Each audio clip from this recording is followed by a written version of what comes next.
Hello my dear students and friends. पिछली video में exercise 5.3 question number 14 तक कर लिया था।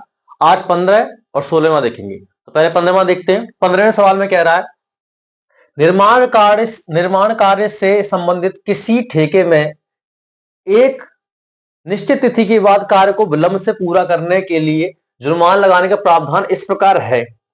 पहले दिन के लिए 200 रुपए, दूसरे दिन के लिए 250, तीसरे दिन के लिए 300 इत्यादि, अर्थात प्रत्येक उत्तरोत्तर दिन का जुर्माना अपने से ठीक पहले दिन के जुर्माने से 50 रुपए है। एक 50 रुपए अधिक होगा।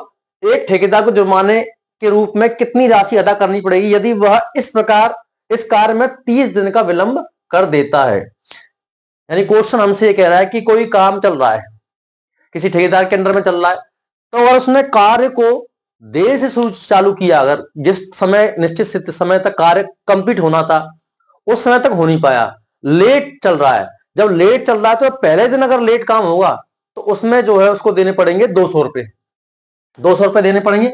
उसके बाद फिर अगले दिन तक लेट होगा तो फिर 50 रुपए बढ़ा के देने पड़ेंगे, 250 रुपए। इस तरीके से करते करते करते 30 दिन का विलंब अगर उसको होता है, 30 दिन अगर एक्स्ट्रा लगते उसको काम करने में या करवाने में ठेकेदार को, तो कुल मिलाकर 30 दिन तक उसको कितना जुर्माना भरना पड़ेगा। सीधी बात यह है। तो सबसे पहले 200 रुपए से शुरुआत हो रही है इसके जुर्माने की, और 50-50 रुपए बढ़ते जा रहे हैं, तो उससे एक एपी बन जाएगी। तो बना लेते हैं। सबसे पहले देना है उसको 200 रुपए जुर्माने के रूप में, फिर 50 रुपए बढ़ता जाएगा, 250 हो जाएगा, फिर 50 बढ़ेगा 300 हो जाएगा, फिर 50 बढ़ेगा 350 हो जाएगा। इस तरह से करते करते करते 30 दिन तक जो है उसको जुर्माना देना है। अब यहां पे हमें क्या क्या चीज दे रखी है वो हम निकाल लेंगे, उसके बाद हम सवाल सॉल्व कर लेंगे। देखो हमें ए तो सिंपली मिल गया यहां पे 200, डी हमारे पास क्या हो जाएगा 250 माइनस 200, 50 आ गया। और 30 दिन तक बात चल रही, 30 दिन तक जुर्माना देना, 30 दिनों का, तो n बराबर 30 आ गया। तो हमें 30 दिन का ही निकालना है, 30 निकालना है एक तरीके से हमें। तो 30 दिन तक जुर्माना चल रहा है तो उसको सॉल्व कर लेंगे। एसएन बराबर फॉर्मूला क्या होता है, n/2 2a plus n-1 into D. S30 का निकालना हमें 30 दिन तक जुर्माने का, पूरे 30 दिन है बटे 2, 2a क्या हमारे पास 200 प्लस 30 माइनस 1, और डी क्या हमारे पास 50। आराम सॉल्व कर लेंगे इसको। इसका इसमें भाग देंगे तो 15 आ जाएगा सीधे, 15। ये हो जाएगा 200 दुना 400 प्लस ये हो जाएगा 29, 30 में से गया 29 हो जाएगा, गुणा 50 हो जाएगा, तो 29 गुणा 50 कर लेते हैं साइड में।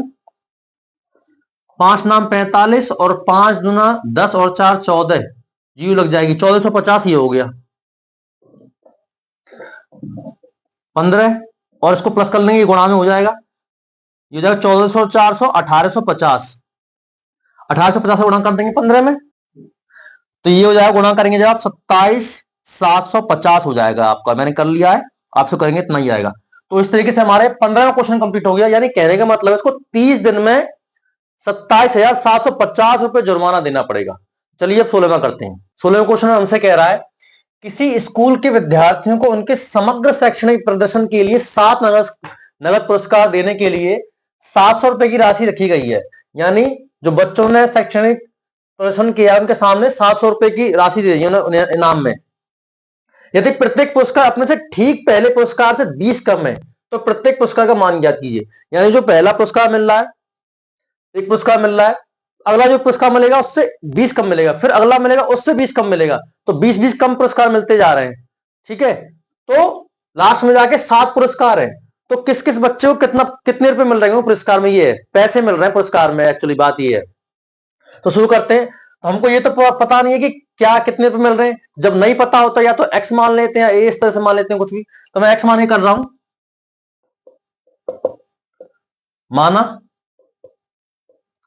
प्रथम पुरस्कार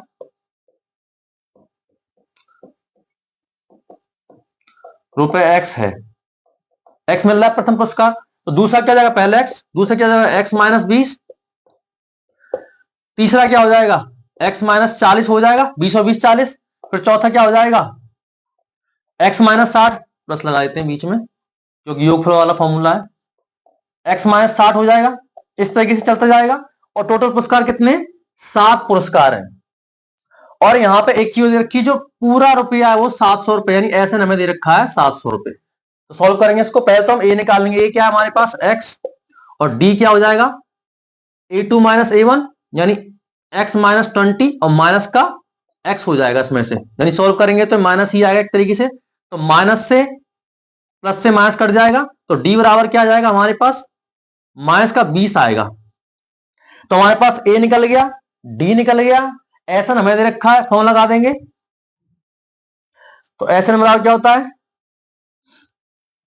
अब हम एक चीज ध्यान देंगे कि यहां पर अंतिम पद तो नहीं है, ये जो पूरे बड़े फॉर्मूले लगाते हैं।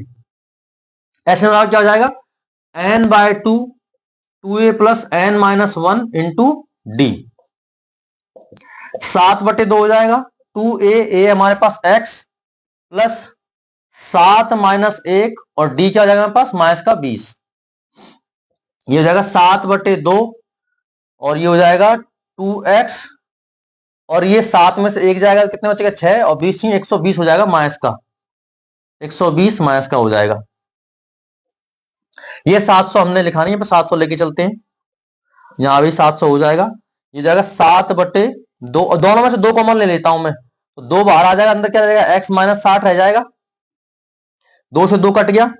अब ये 7 गुणा में दर्जा के भाग हो जाएगा, यहां कर देता हूं, ये 700/7 हो जाएगा, और यहां पे क्या रह जाएगा x माइनस का 60, ये कट जाएगा 100 बार, 60 को उधर ले जाएंगे, प्लस का हो जाएगा बराबर x, तो x बराबर क्या हो जाएगा 160, यानी जो पहला पुरस्कार मिल रहा है वो कितने रुपए मिलेंगे, 160 रुपए। तो दूसरा पुरस्कार क्या मिल जाएगा, सेकंड पुरस्कार क्या हो जाएगा 160 माइनस का 20, ये हो जाएगा 140। फिर तीसरा पुरस्कार क्या हो जाएगा, डायरेक्ट यहीं पे लिख देता हूं, 140 के बाद क्या आएगा आप कर लेना, 120 आ जाएगा, फिर आ जाएगा 100, फिर आ जाएगा 80, फिर आ जाएगा 60। तो पहला पुरस्कार 160, 1 2 3 4 5 6, और फिर आ जाएगा 40। तो इस तरीके से जो 7 बच्चे हैं, 7 जो बच्चे हैं उनको इस तरीके से पुरस्कार मिलेगा, 160 140 20 80 100, सॉरी 80 60 40, इस तरीके से। तो इस तरीके से हमारा ये 16वां क्वेश्चन कंप्लीट हो गया।